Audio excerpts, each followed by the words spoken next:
My guest on the podcast today is Karl Grossman, who has gone by several monikers in his career, including captain, and then more recently professor, I guess, as you've obtained that level of competence. And you're also a columnist and a historian and an investigator. Quite a dramatic life in many areas. And you have a new book out called Cold War Long Island, which concerns the period between 1945 and I guess 1991, when we were locked head to head with the Soviet Union, which ultimately collapsed. During that time, particularly in relation to the East End, Karl, but also tell us about the book and how it came about that you would want to do that, and a little bit about the book. Well, I co-authored the book with Christopher Verga, who is also a professor at Suffolk Community College. He teaches Long Island history. And actually, I had heard him speak at the Suffolk County Historical Society about slavery on Long Island. And I was just flabbergasted by the extent of slavery that he outlined. And I did a column on Chris, and he did an earlier book called Civil Rights on Long Island. In any case, we got to know each other pretty well, and he suggested we put this book together on the Cold War period on Long Island. I think he kind of wanted me to partner with him because some of this stuff I covered as a reporter. Very interestingly, and this I've written extensively about, all over Long Island, nuclear-tipped missile bases were set up on the East End in West Hampton, also Rocky Point. And the idea here was if a fleet of Soviet bombers were overhead, we would, I don't know if we would, but the Army and the Air Force. The Army had these Nike Hercules bases, and the Air Force had this Beaumark base in West Hampton. What they would do would be to send up these nuclear-tipped missiles, and the tips on the missiles. For example, on the Nike Hercules, they ran from 10 to 20 to 30 kilotons. The Hiroshima bomb was 13 kilotons, and these were short-range missiles. And in effect, they would explode amidst a grouping of Soviet bombers. The fear was the bombers would be on their way to New York City, and this would stop them. On the other hand, it would also rain radioactivity down on and near Long Island. This was one of the kinds of things that happened, among many others, during the Cold War era, which most people are not. You can go actually to West Hampton. There? I was told there. I haven't been there, but I'm told there are like silos that go down into the ground. Well, at Rocky Point, there's silos. In fact, I did a TV program for WVVH TV. Folks can watch it on YouTube. The title was "Avoiding Nuclear Destruction by the Skin of Our Teeth," and I stood actually on a missile silo, no missile inside, thankfully, a missile silo in Rocky Point, doing my stand-up, opening the TV program. Are they still there, these silos?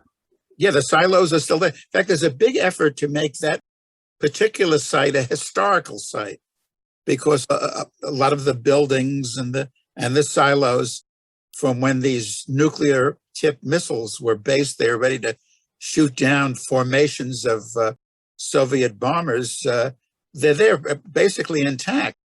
In West Hampton, there's 56 buildings, steel buildings, and the roofs of these buildings would open up, and the Beaumark missile would rise and be launched to be shut off towards these formations of Soviet. And so why they were doing this, trying to detonate a nuclear device amidst the formation of Soviet bombers, at that point, the technology didn't exist to have a ground-to-air missile hit a plane, hit a bomber directly. So they figured they would just ignite, detonate, sky, and the formation would be blown apart and so forth. What else is on Eastern Long Island besides the silos that's left over from the war? Well, it was silos, and just the add in West Hampton, what it is are these buildings, 56 of them, and they're still there, and they house a lot of Suffolk County government. So again, another remnant of the Cold War. Out on very much northeastern Long Island, a mile and a half off Orient Point, is the Plum Island Animal Disease Center. And I began investigating a long time ago. 1971 was my first story in the Daily Long Island Press about biological warfare research being done on Plum Island. Newsday, my competitors at Newsday, led by John McDonald, a top investigative reporter for Newsday, he later was able to, through the Freedom of Information Act, get documents, government documents stating that the mission of Plum Island, when it was set up for this actually biowarfare use, was to poison the cattle and the other livestock in the Soviet Union. Again, that was the purpose. After a couple of years, however, and this was learned by Mike Carroll, who wrote a book on the Plum Island government facility called Lab 257. After a couple of years, the Pentagon decided that it doesn't make that much sense to poison the food stock, the livestock, the cattle, and so forth of the Soviet Union, because we're going to have to end up feeding millions of Russians. Better we just nuke them.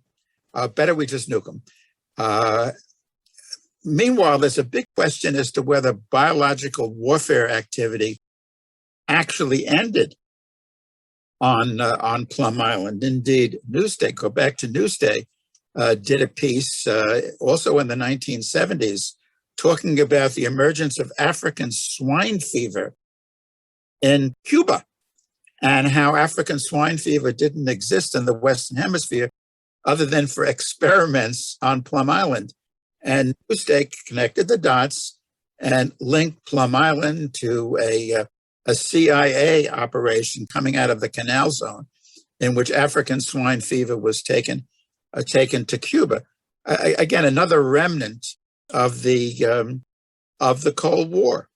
Give us a brief tour of the different things you can see if you were in your car driving around.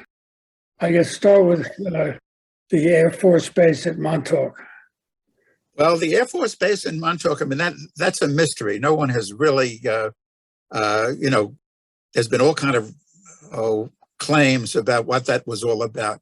But certainly what you can see all through the eastern end of Long Island are places on Montauk, fortifications for guns. I mean, this goes actually way back before the Cold War, because we were very concerned, the U.S. was, during the Spanish-American War, that a Spanish fleet would be moving west down the Long Island Sound or out of the ocean towards New York City. So what the U.S. did was create these fortifications, like, for example, the eastern portion of Plum Island. And I've been there. It's like Corregidor. There's places there were gun emplacements across the way, across the Sound. Fisher's Island, gun emplacements. Montauk, gun emplacements. Again, this goes back to the Spanish-American War. We would be able to stop the Spanish fleet, we felt, with artillery from shore batteries. But in the Cold War period, the concern wasn't ships coming to attack New York. It was Soviet bombers coming to attack New York. Well, they had at Montauk, and it's the largest structure, I think, on Eastern Long Island, is the radar tower, which was built for exactly the purpose you're describing. Oh, yeah. We can still see that tower. Certainly, you can drive around and see that tower. Another really comes out of, in many respects, the Cold War environment was Brookhaven National Laboratory. The whole nuclear age, quote unquote, the nuclear age begins, interestingly enough, with a letter from Long Island. Right. Einstein. Einstein signed it. Actually, Leo Szilard, another physicist and a refugee from the Nazis, really framed the letter. And what the letter, fission had been done, the splitting of the atom had been done in Germany in 1938. And what the letter really proposes is that to fight fire with fire, the U.S. should start a crash program to work with nuclear technology, because the Nazis might be doing that. And we did. We had the Manhattan Project. And at the end of the Manhattan Project, there was a lot of concern, and we write about it, Chris and I, in the book. In Tennessee, the Oak Ridge. Yeah, well, there were these secret laboratories, Oak Ridge. Los Alamos was the big one. Clinton Laboratory was actually the original name for. Anything out here on the end? Brookhaven? Well, Brookhaven was set up afterwards, and that was really a result of the folks involved in the Manhattan Project, which became the Atomic Energy Commission. This happens in the end of 1946, the AEC. But there was concern at these national nuclear laboratories involved in developing atomic weapons.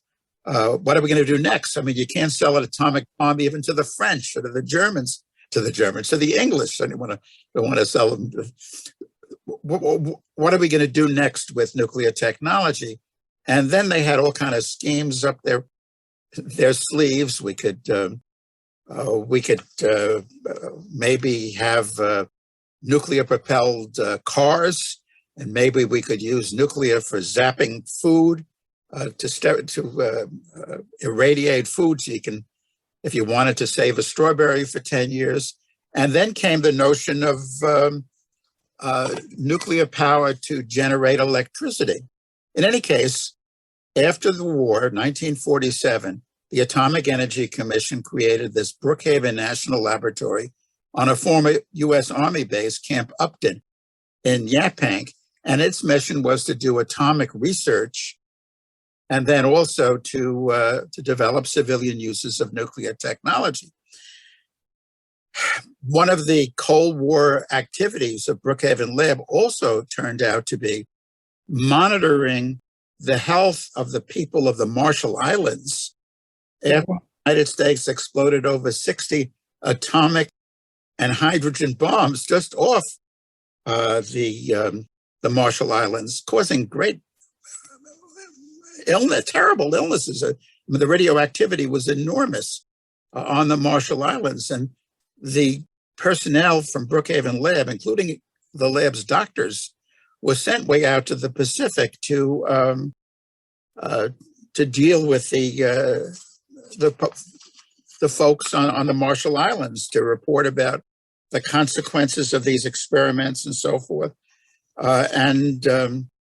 What they found was just outrageous, and also outrageous, according, and this is a fellow who was professor of anthropology in the city, Glenn Alcalay, who was formerly a Peace Corps volunteer on the Marshall Islands. And he got deeply into this issue, including ultimately $1 billion settlement the folks on the Marshall Islands got because of, well, as they saw it, and as Glenn writes in a number of reports, which we quote in the book, these Brookhaven Lab folks, these doctors even, kind of considered the Marshall Islandese guinea pigs for these tests. I mean, it was really a crime against the humanity of those poor people on the Marshall Islands.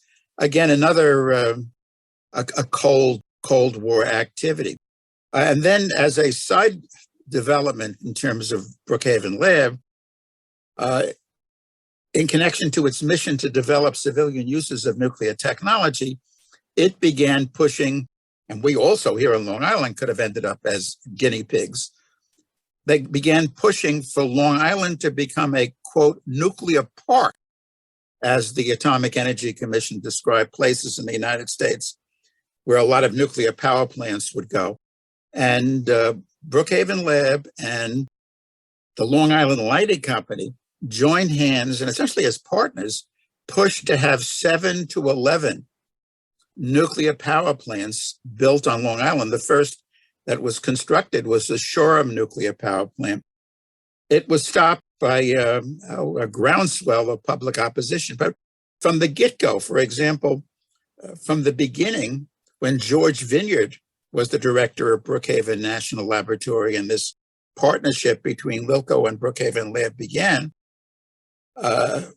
his wife just so happened, Phyllis Vineyard, to be on the board of the Long Island Lighting Company. In later decades, Bill Catacasinos, who formerly was the assistant director of Brookhaven National Laboratory, became the chief executive officer and chairman of the Long Island Lighting Company. So this was an outgrowth of Brookhaven National Laboratory, which fortunately was stopped. Imagine Long Island having 7 to 11 nuclear power plants and having accidents. How could we evacuate Long Island? And incidentally, the kind of nuclear power plant that was built at Shoreham, and there was to be 2 more at Shoreham. Yeah. But Shoreham 1 was a General Electric Mark I nuclear power plant. Guess what kind of nuclear power plant blew up at Fukushima? A General Electric Mark I nuclear power plant. And there were 6 GE Mark I nuclear power plants at Fukushima. And we too were to have a cluster of nuclear power plants. And just in terms, again, of aftermath of all these things, back to Plum Island, one of the things that occurred on Plum Island was that, according to Lab 257, which was written by Michael Carroll, an attorney, notion of this Plum Island lab to also destroy the livestock in the Soviet Union. The godfather of the Plum Island lab was a former Nazi scientist named Erich Traub. And during World War II, he ran a laboratory on the island of Rheims in the Baltic. Its mission to go after the livestock of the Soviet Union. Oh, he was after it. After the war, he and over 1,000 Nazi scientists, including Werner von Braun, who also figures into our book, were brought over to the United States on what was called Project Paperclip. And Traub, who actually had connections in the 1930s, he lived here in the United States. In fact, he was very active in Bund activities in camps at Camp Siegfried. In the 1930s, the Nazis set up this field for marches and all in Yaphank, Camp Siegfried, with streets named Hitler Street and Goebbels Street and so forth. And this guy, Erich Traub, would attend these Bund rallies, these Nazi rallies, and also studied at Rockefeller University. March to Bayshore, I believe. They had a march. Well, the Nazis were active all over Long Island, but at Camp Siegfried, the Long Island Railroad used to run a special train to take the Nazis from the New York area out to Long Island to march around in Nazi uniforms and so forth. And then guy Erich Traub was involved. After the war, he's brought to the United States. like Werner von Braun was, and these other, not Werner von Braun of V1 and V2 rocket fame. And he helped, this goes, he ends up at the Redstone Army Arsenal in Alabama, developing the Redstone rocket based on his V2 rocket, his Nazi V2 rocket. It was the first rocket capable of carrying a nuclear weapon that the U.S. had in its arsenal. Meanwhile, Eric Traub goes to Fort Detrick. It's in Maryland, which for many years was the headquarters for U.S. biological warfare work. And he convinces the folks at Fort Detrick to set up a laboratory on a little island, kind of like what he had during the war, to do what he had done during the war, figure out ways to kill off the Soviet livestock. Now, one of the, and we spent several pages on this in the book, one of the vectors that was played around with on Plum Island turns out to be ticks. And a number of books, Lab 257, The Belarus Secret, a most recent book called Bitten, claimed that this work on Plum Island with ticks ended up with the emergence of Lyme disease, because Plum Island, just 10 miles from Old Lyme, Connecticut, where Lyme disease was first identified. Now, this isn't in the book because the book just came out a couple of weeks ago, and we wrote it, through over several months. But just also a couple of weeks ago, a congressman from New Jersey put a bill into Congress. Representative Chris Smith, a Republican in his 21st term in Congress from New Jersey, and the bill is, I'm just reading here from the Congressional Record, September 22nd, last month. Americans deserve the truth. Did the Department of Defense weaponize ticks with Lyme disease? That's the headline of the Congressional Record account.